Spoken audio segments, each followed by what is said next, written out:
మన మైరాన్ హోమ్స్ సిటీకి 4 పక్కల వేరియస్ ప్రాజెక్ట్స్ ని క్రియేట్ చేస్తోంది. మైరాన్ homes, prince of real estate. ఆయన చెప్పారు అంటే నేను చాలా స్ట్రగుల్స్ ఫేస్ చేశాను, చాలా అవమానాలు ఫేస్ చేశాను. ఆ స్టేజ్ నుంచి ఈ స్టేజ్ వరకు నాకు వెనకాల నుండి నా చేయి పట్టుకుని నాకు సపోర్ట్ చేసింది మీరే అని చెప్పేసి, ఆయేషా అని చెప్పేసి. సో ఏంటి, ఎటువంటి స్ట్రగుల్స్ ఫేస్ చేశారు ఆయన లైఫ్ మొత్తం మీరు చూసారు కదా? అంటే సాంగ్స్లో అండి, సాంగ్స్ అంటే ఒక్కొక్క సాంగ్ బాగా రావచ్చు, ఒక సాంగ్ బాగా రాకపోవచ్చు.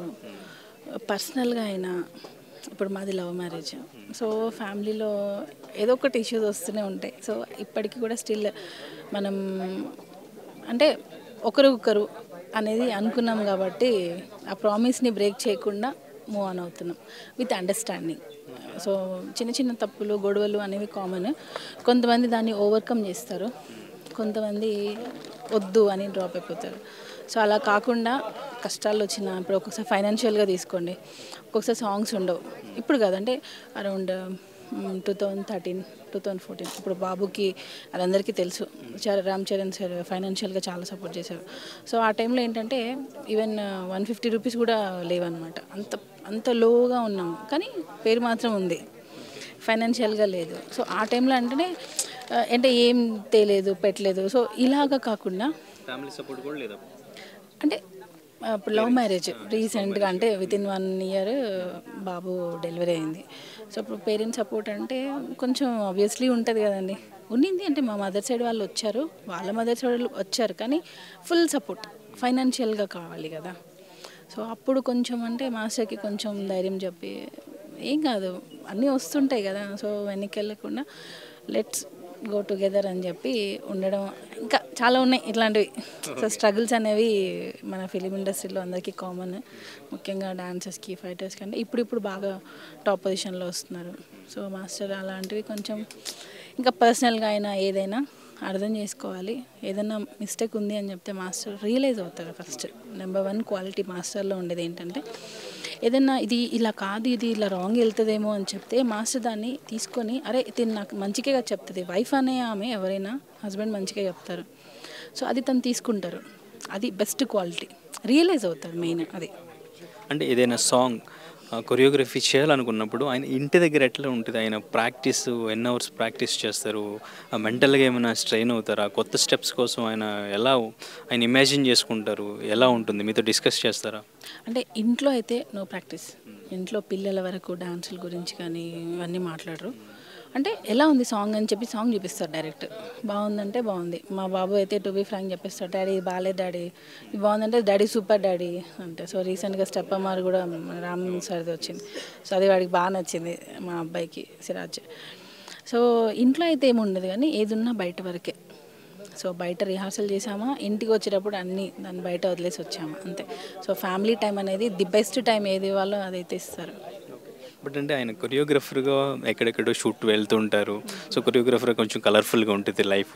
బట్ మీకు మీ జర్నీ ఎంత బాగుంది అనేది మీ మాటలు కానీ మీ ఇద్దరిని చూస్తే అర్థమవుతుంది. ఆ నమ్మకం అనేది చాలా ఇంపార్టెంట్. అది మీకు సో ఎలా అంటే మనిషి మనకిచ్చే నమ్మకం అంతే. అదే మనం ఉండే విధానంని బట్టే నమ్మకం అనేది వచ్చేస్తుంది. ముఖ్యంగా మాట తీసుకుంటారు ఏదైనా చెప్తే, నువ్వేం నాకు చెప్పేది, నేను బయట చాలా బిజీ ఉంటాను అలా కాకుండా, బిజీ ఉన్నా నేను ఏదైనా ఫీల్ అయ్యానని అంటే నాకు టైం ఇవ్వడం, వచ్చి నాకు సారీ చెప్పి అది కాదన్న ఇది కాదన్న ఎలా ఉన్నింది కొంచెం అర్థం చేసుకో, అట్లా నన్ను కూడా కన్విన్స్ చేస్తారు.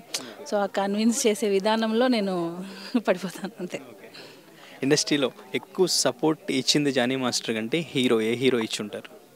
ఒక్క హీరో అని చెప్పనండి, ఎందుకనంటే మన 5 చేళ్ళు అంటే ఇప్పుడు నితిన్ సార్ ఉన్నారు, నితిన్ సార్ డోనాతో ఇచ్చారు, దాన్ని నిలబెట్టుకుంది చరణ్ సార్ ద్వారా. సో ఒక సాంగ్ ఫ్లాప్ అవ్వచ్చు, ఒక సాంగ్ హిట్ అవ్వచ్చు, ఒక మూవీ హిట్ అయినా, ఒక మూవీ ఫ్లాప్ అయినా సాంగ్ హిట్ అవ్వచ్చు.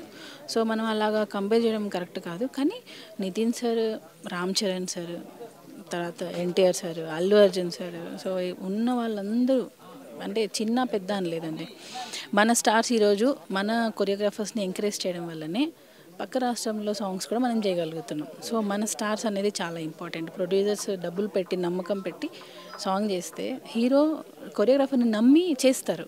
సో ఈ ఈ ఈ జానీ మాస్టర్ నన్ను బాగా, ఇప్పుడు ధనుష్ సార్ని తీసుకోండి, ఈ కొరియోగ్రాఫర్ నన్ను బాగా చూపిస్తారు అని ఆయన నమ్మారు కాబట్టే హైదరాబాద్ కొరియోగ్రాఫర్ని పిలిపించుకున్నారు. సో మన స్టార్స్ ఆ జానీ మాస్టర్ని చూపించారు, ఇతను జానీ అని చెప్పి చూపించారు. సో అది చూడడం వల్లనే కదా ధనుష్ సార్ పిలిపించుకున్నారు. సో ఆ సార్ నమ్మి పిలిపించడం అనేది గ్రేట్. పక్కన ఇండస్ట్రీ అది, వాళ్ళు చాలామంది ఉన్నారు, కానీ మన వాళ్ళకి ఎందుకు ఇచ్చారు? ఇక్కడ మన అనేది కాదు, తన అనేది కాదు, టాలెంట్ బాగా చూపిస్తారు, బాగా చేస్తారని ఒక నమ్మకం అంతే.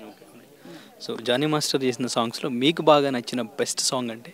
నన్ను ఇందాక వేరే వాళ్ళు కూడా అడిగారు, నాకు ది బెస్ట్ సాంగ్ అలా ఏం లేదండి. ఆయన చేసిన అన్ని సాంగ్స్ ఆయన ప్రాణం పెట్టి చేస్తారు. ఏ సాంగ్ అయినా ఈ సాంగ్ ఇది ఆడియన్స్కి ఎలా నచ్చుతుంది అనే థాట్లోనే చేస్తారు. కానీ సో దానివల్ల అలా చేయడం వల్ల నాకు ఆయన ఏ సాంగ్ చేసినా ది బెస్ట్ అనే అనిపిస్తుంది. అంటే టు బీ ఫ్రాంక్, ఏదో మస్కా కొట్టడం కాదు, అంటే అంటారు కదా బిస్కెట్ కాదు, ఏ సాంగ్ చేసినా ది బెస్ట్ అనే నాకు అనిపిస్తుంది. ఆ మూవీ వరకు ది బెస్ట్ సాంగ్ ఇదే. సో అలా ఏదైనా నాకు బెస్ట్ సాంగే. రామ్ చరణ్ గారి ఇంటికి వెళ్ళినప్పుడు సో ఆయన 500 మెంబర్స్కి యూనియన్స్ మొత్తానికి కూడా హెల్త్ ఇన్సూరెన్స్ గురించి ఆయన ప్రామిస్ చేశారు కదా, సో అప్పుడు మీరు కూడా ఉన్నారా? నేను వెళ్ళలేదండి, ఆ రోజు నేను ఇంట్లో ఉండిపోయాను. చరణ్ సార్ యాక్చువల్గా మధ్యాహ్నం మెసేజ్ పెట్టారు, కానీ మాస్టర్ చూసుకోలేదు, అప్పుడు కొంచెం వేరే మీటింగ్లో ఉండి. సో చూడగానే ఇమ్మీడియట్గా వెళ్ళిపోయారు, సడన్గా వెళ్ళిపోయారు. సో నేను కూడా వెళ్ళాల్సి ఉండింది, అప్పుడు వెళ్ళిపోయారు. సార్ అనుకున్న విధంగానే ఒకసారి చెప్పడం జరిగింది, ఆయన చేస్తా అన్నారు, 100% చేద్దామని చెప్పి మాట ఇచ్చారు. అది అందరు పెద్దలు అనౌన్స్ చేశారు. సో చరణ్ సార్ అంటే హ్యుమానిటీ, నాకు తెలిసి అంటే మానవత్వానికి ఇంకొక పేరు అనుకోవచ్చు. లేకపోతే ఆయన ఎందుకు చేయాలండి? ఆయనకి ఏం అవసరం? అంటే మన అబ్బాయి ఒక అసోసియేషన్లో ఉన్నాడు. సో అతని తరపు నుంచి వాళ్ళకి మనం ఏదైనా చేయాలి. సో అది నిలబెట్టుకునేందుకు జానీ మాస్టర్ నా హస్బెండ్ అయినందుకు చాలా హ్యాపీ. ఆయన పొలిటికల్ ఎంట్రీ, పాలిటిక్స్లోకి వెళ్తున్నప్పుడు మిమ్మల్ని ఏమైనా డెసిషన్ అడిగారా? డిసైడ్ అయ్యారా ఆయనే? అడిగారంటే పర్టికులర్గా కూర్చొని కాదు, ఇలా అనుకుంటున్నాను, ఏది ఉన్నా అడుగుతారు, ఇది చేద్దాం అనుకుంటున్నా, ఏమంటావు, ఇది చేద్దాం ఎందుకంటే వైఫ్ అనేవాళ్ళు, చెప్పాను కదా ఇందాక, ఎప్పుడు భర్త తప్పుదోవలో వెళ్ళాలి లేదా రాంగ్ గైడెన్స్ ఇవ్వడం చేయదు వైఫ్ అనేది. సో నేను చెప్పాను వెళ్తానంటే హ్యాపీగా వెళ్ళని చెప్పి. ఏదైనా నేను ఆలోచిస్తా, కానీ ఈసారి ఆలోచించలేదు. అందులో జనసేన అంటే క్యారీ ఆన్ అని అనుకున్నాను. ఎందుకని ఆలోచించలేదు? ఆయన కూడా జనసేనలోకి వెళ్ళడానికి రీజన్ ఏంటి? పవన్ సార్ అండి, రీజన్ అంటే ఏం లేదు, పవర్ స్టార్ పవన్ కళ్యాణ్ అంతే. అక్కడ ఇంకా మనం దాని గురించి రీజన్ వెతుక్కోవడం వేస్ట్. పవన్ కళ్యాణ్ ఉన్నారు అంతే, అయిపోయింది. గెలిచిన తర్వాత ఇంకా కలవలేదు? గెలిచిన తర్వాత కలవలేదు. మాస్టర్ బిజీగా ఉన్నారు, ఆయన కూడా డిప్యూటీ సీఎం. ఇప్పుడు మనకి అంత ఈజీగా అందరూ. సో ఒకసారి అపాయింట్మెంట్ చూసుకొని, నాకు తెలిసి ఇది అవార్డు తీసుకున్న తర్వాత వెళ్తే బాగుంటుందేమో, వెళ్ళి కలవాలి ఒకసారి. ఫ్యూచర్లో ఆయన కంటెస్టెంట్ చేస్తానన్నా మీకు ఓకేనా? ఏదైనా ఓకే అండి. ఆయనకి పాలిటిక్స్ అంటే ఇక్కడ మెయిన్ ఏంటంటే జానీ మాస్టర్ ఎప్పుడు నలుగురికి హెల్ప్ చేయాలని ఆలోచిస్తారు. సో ఆ థాట్లో తీసుకుంటే తనకి రైట్ ప్లాట్ఫామ్ ఇది. అంటే ఆయన ఏదైనా అనుకున్న మంచి ఏదైనా చేయాలన్నా వే అంటే పాలిటిక్స్. మనం నలుగురి దగ్గరికి వెళ్తే చేయొచ్చు, పాలిటిక్స్లో వెళ్ళకపోయినా చేయొచ్చు, కానీ అక్కడ ఉంటే ఎక్కువ అవకాశం ఉంటుంది, నలుగురు సమస్యలు తెలుసుకోవచ్చు. సో తీర్చడానికి ఎక్కువ అవకాశాలు ఉంటాయి అని నేను అనుకుంటున్నాను. జానీ మాస్టర్ అంటే ఇప్పుడు సాంగ్స్ ఉన్నాయి, చేస్తుంటారు, ఎప్పుడైనా ఆయన కొంచెం మూడ్ ఆఫ్లో ఉండడం, ఏదైనా కొంచెం డిప్రెషన్ ఫీల్ అవ్వడం, ఇటువంటి సిచ్యువేషన్లో ఆయన ఎలా ఉంటారు? ఆయన మళ్ళీ ఎట్లా ఓవర్కమ్ చేస్తుంటారు?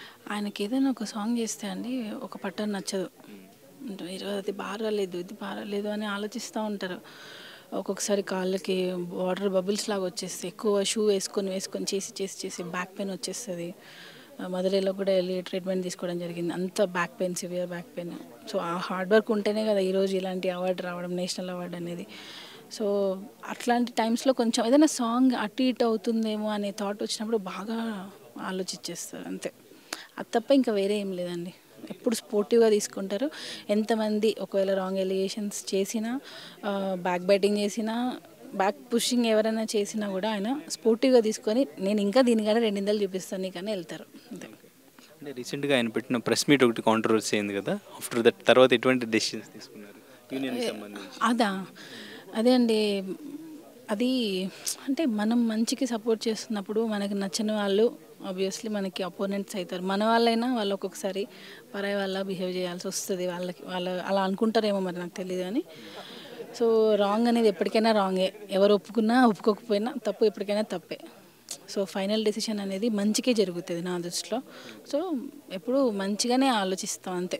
మనం ఎప్పుడు మాస్టర్ అయినా నేనైనా ఇంటెన్షనల్గా బ్యాట్ చేయాలని ఎప్పుడైతే అనుకోమో, యూనియన్కి ఈరోజు ఆయన నేషనల్ అవార్డు తెచ్చి పెట్టడం అంటే అసోసియేషన్కే గర్వకారణం.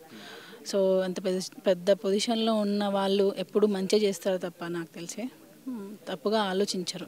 మరిన్ని వీడియోస్ కోసం ఛానల్ ని సబ్స్క్రైబ్ చేయండి. లేటెస్ట్ అప్డేట్స్ కోసం వాట్సాప్ ఛానల్ ని ఫాలో చేయండి. అండ్ లింక్ డిస్క్రిప్షన్ లో ఉంది.